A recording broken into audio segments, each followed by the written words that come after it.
Okay, picture this. You're standing in the middle of a pharmacy aisle, Mm-hmm. and it's that moment of indecision. You're just staring at a wall of vitamins. Hundreds of bottles. You've got the chalky white tablets that look like they might get stuck in your throat. Oh, yeah, the horse pills. Exactly. Then you've got those plasticky hard capsules that rattle when you shake the bottle. But then your eye, it goes to the premium shelf. The shiny golden orb. The soft gel. It really is the aesthetic winner of the supplement world, isn't it? It is. It looks sleek. It looks futuristic. It looks expensive. But have you ever stopped to think, while holding that bottle, how on earth do they get a liquid inside a seamless shell without it leaking? That's a great question. Or, why some vitamins get the soft gel treatment while others are stuck as, like, dusty bricks. It's a lot more than just aesthetics. I mean, we tend to just pop them and swallow, but that shiny orb is actually a marvel of engineering. It's a solution to a very specific biological problem. And that is exactly what we are unpacking today. We're doing a deep dive into the high-stakes, surprisingly complex world of soft gel manufacturing. And we're basing this on a massive industry guide from Superior Supplement Manufacturing, or SSMFG. These guys are major players in the U.S., so they know exactly how the sausage, or in this case, the fish oil, gets made. And it's a massive industry. We're looking at a market that's projected to hit, $8.1 billion by 2030. That is a lot of vitamin D. It is. But what we're going to find is that the soft gel is, it's basically the luxury vehicle of the supplement industry. Okay. It's high performance, it's expensive to make, and it requires incredible precision. If you don't tune the engine right, the whole thing just fails. And we're going to talk about the 8 to 10 week process it takes just to make one batch, the absolute war between soft gels and gummies, and this is my personal favorite, the strict no cotton ball rule that manufacturers live by. Which is a surprisingly contentious topic in packaging circles. We'll get there, but let's start with the basics. Why do we love them so much? Is it just because they slide down easier? So that is the consumer perception, and it's totally valid. Studies consistently show people prefer soft gels because they're easier to swallow than tablets. Right. But if we look at the biology, the why behind it all, it comes down to one word: bioavailability. Bioavailability. So that's the measure of how much of the nutrient actually makes it into our bloodstream, right? Precisely. Think about what usually goes into a soft gel. You've got vitamin A, D, E, K omega-3s, CoQ10. The oily stuff. Right, the fat-soluble nutrients. They don't dissolve in water. Your stomach is basically a bag of water and acid. So if you take a dry tablet of vitamin D, your body has to work really hard to emulsify it, to break it down and mix it with fat so it can be absorbed. It's just not an efficient process. So the tablet is making my stomach do all the heavy lifting. Exactly. A soft gel lets manufacturers pre-dissolve these nutrients in an oil base inside the shell. So when you swallow it, the work is already half done. The nutrient is suspended in a carrier oil your body can access immediately. It's not just about looking pretty, it's a functional delivery system. It's designed for speed and absorption. So it's almost like a pre-digested vitamin? In a mechanical sense, yeah.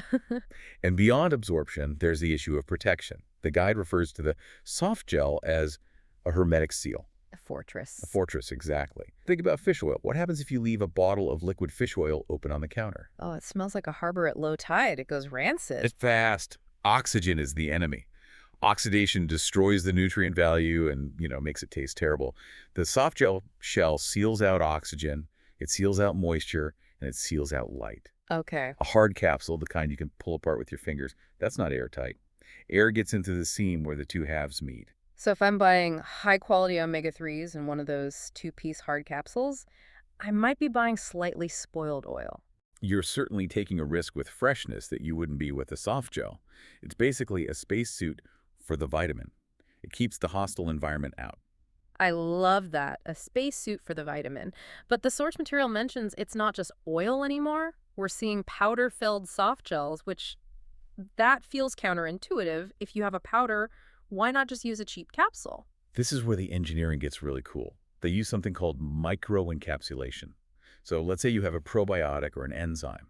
These are really sensitive. Right. Stomach acid will destroy them before they can get to your intestines where they actually do their work. So they need a bodyguard. Exactly. Right. Manufacturers can take these powders and suspend them in an oil matrix inside the soft gel shell. It creates a double layer of protection.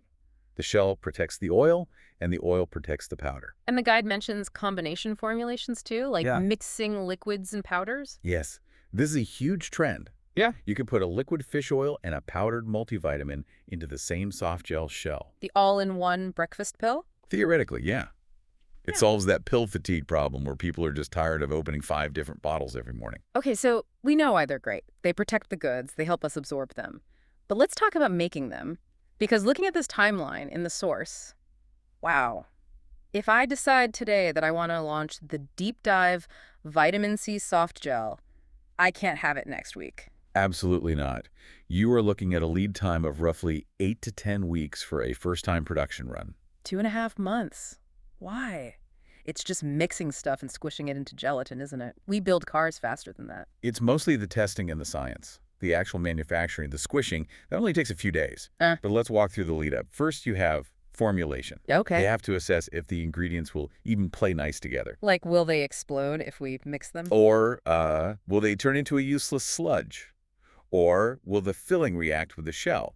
Some ingredients are acidic and can actually eat through the gelatin from the inside out. You do not want a leaking pill. No, that'd be a mess. So once the recipe is set, you have ingredient sourcing. But the real time killer, and the most critical part mentioned in the guide, is step 3, stability testing. This sounds like the torture chamber part. It effectively is. Before they run the full batch, they take sample pills and they put them in these stability chambers. These are special ovens that control heat and humidity. Oh, wow. They simulate what happens if the bottle sits in a hot delivery truck in Arizona for 3 days or a humid bathroom cabinet in Florida for 6 months. So they accelerate the aging process? Exactly. They need to prove that the pill won't melt or leak or stick together. Yeah. If it fails in that chamber, you go right back to the drawing board. You can't skip this. If you do and your product melts on the shelf, you have a massive recall in your hands. So my vitamin literally spends weeks in a stress test before I ever see it. Ideally, yes. Yeah. And then, when they actually start manufacturing, it has to be done under GMP good manufacturing practices. Right. We're talking strict environmental controls. Temperature, humidity, everything has to be perfect. Why is humidity such a big deal? Gelatin is finicky. If the humidity in the factory is too high, the soft gel shells won't set. They stay sticky and soft. You end up with a million pills clumping together into one giant brick. That is an expensive brick. And a nightmare to clean up. Speaking of gelatin, let's unpack the shell itself. I think most people know it's usually animal-based. Right. Standard gelatins derive from bovine sow, cow, or porcine from pig. It's the industry standard because it's robust, it seals perfectly, and it's relatively cheap. But the market is changing. I see vegan soft gels all over the place now. How do they do that without the cow? They use seaweed, specifically an extract called carrageenan. Carrageenan? Yes, or sometimes modified starch. It creates a similar structural shell. But the guide notes that vegan soft gels are typically more expensive to produce. Okay. The raw material costs more, and the whole manufacturing process is trickier. The temperature at which that seaweed gel sets is different from animal gelatin, so the machine operators have to be really, really skilled. So it's a premium product on top of an already premium format. Exactly. But if your target audience is plant-based, it's non-negotiable. You can't sell an algae-based omega-3 in a pork gelatin shell. That makes sense. So we've built our fortress, we've waited 10 weeks. But why did we choose a soft gel in the first place? The guide has this really interesting delivery form selection guide that compares soft gels to the rest of the pack. It feels like a battle royale of vitamins. It really is. Yeah. And there's no single winner. It depends entirely on the payload. Okay, let's look at the tablet. The dusty, chalky tablet. It feels so old school. Why do we still make them? Density. That's the tablet's superpower. You can pack a lot more raw material into a tablet than a soft gel. So if you're taking a high-dose mineral supplement, like a giant 1,000-milligram magnesium pill, it's probably a tablet. Because you can compress it really, really hard. Exactly. It's like packing a suitcase. You can stomp on it to fit more in. You can't stomp on a liquid-filled soft gel. Plus, tablets allow for things like enteric coatings, which help the pill survive stomach acid or extended release tech. Soft gels are fast. Tablets can be the marathon runners, releasing nutrients over 12 hours. But the downside is? Swallowing difficulty, which is the polite industry term for choking hazard. Yeah, nobody likes the horse pill. Okay, what about capsules, the ones with the powder inside that rattle? The capsule is the middle ground. It's cheaper to make than a soft gel because the machinery isn't as complex. You're essentially just filling two halves and snapping them together. Simple. It's great for powders, and it's way easier to make vegetarian because you can use cellulose shells. But It's not hermetically sealed. Right, the air gets in. So for anything that's sensitive to oxidation, it's just inferior. Okay, now we have to talk about the popular kid in class, the gummy. Ah, the gummy. Everyone wants to eat candy for their health. They do. It's a massive market, especially for kids or, pill-averse adults. But from a manufacturing and engineering standpoint, They're a nightmare. stability and dosage accuracy. With a soft gel, a machine injects a precise amount of liquid into the shell. You know exactly what's in there. With gummies, you're mixing vitamins into a giant vat of hot gelatin and sugar and then pouring it into molds. It's like making Jell-O. Exactly. But what if the vitamin isn't mixed perfectly? You get hot spots.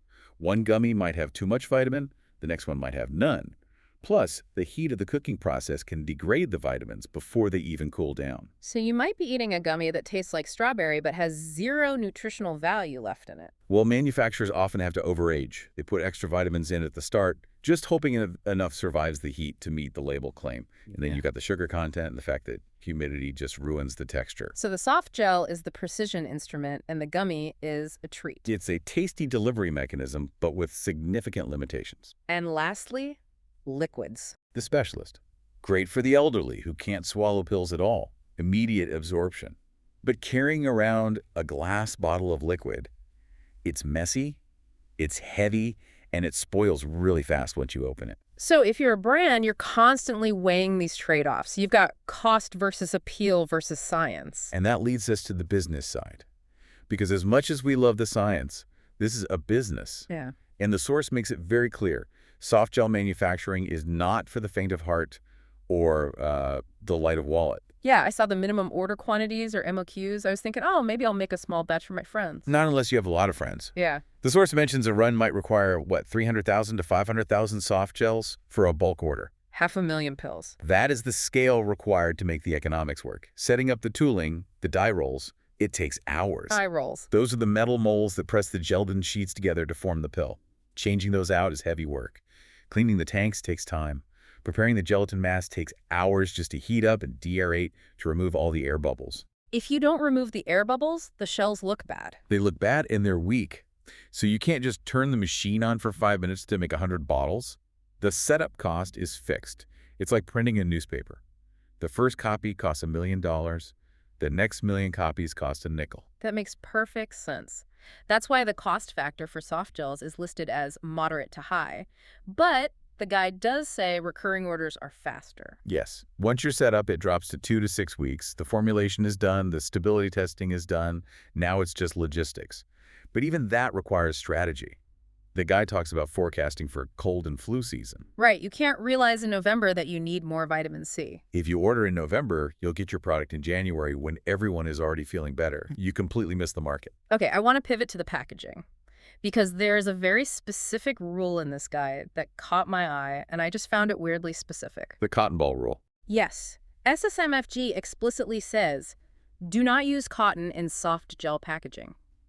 Now, I grew up thinking every vitamin bottle had a cotton ball in it. Why do manufacturers hate it for soft gels? It's a texture and moisture thing.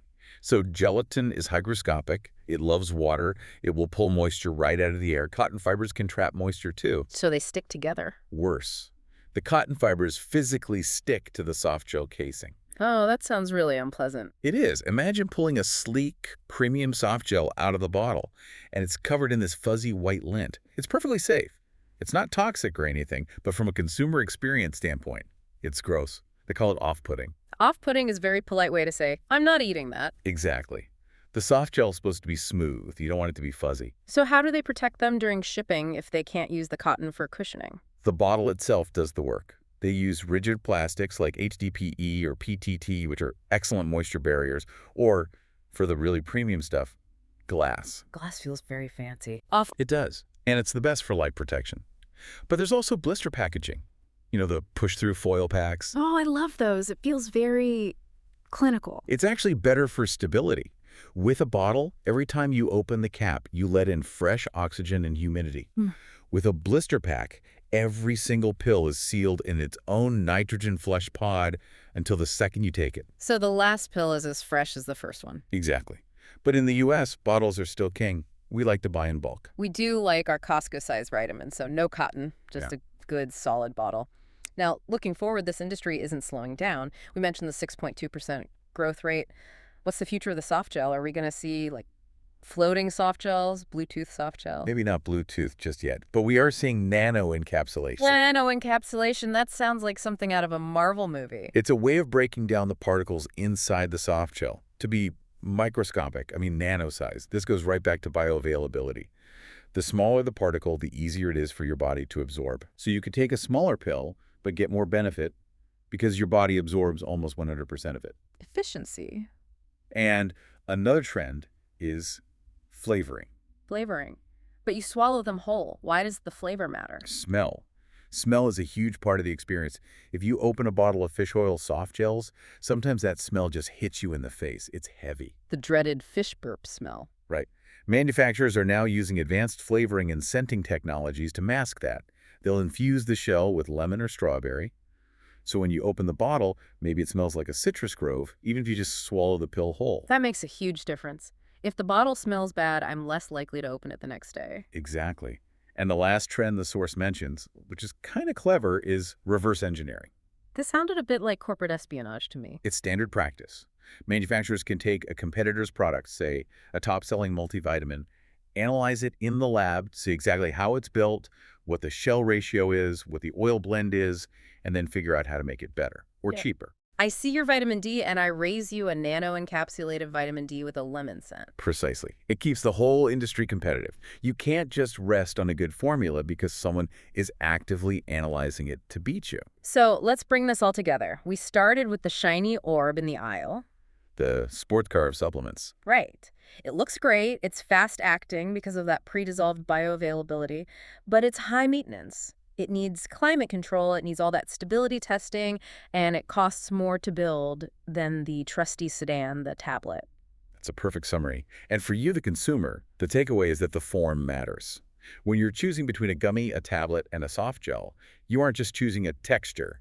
You're choosing how that nutrient is going to interact with your body. It's a functional choice. It is. If you're buying fish oil, you want that hermetic seal of the soft gel.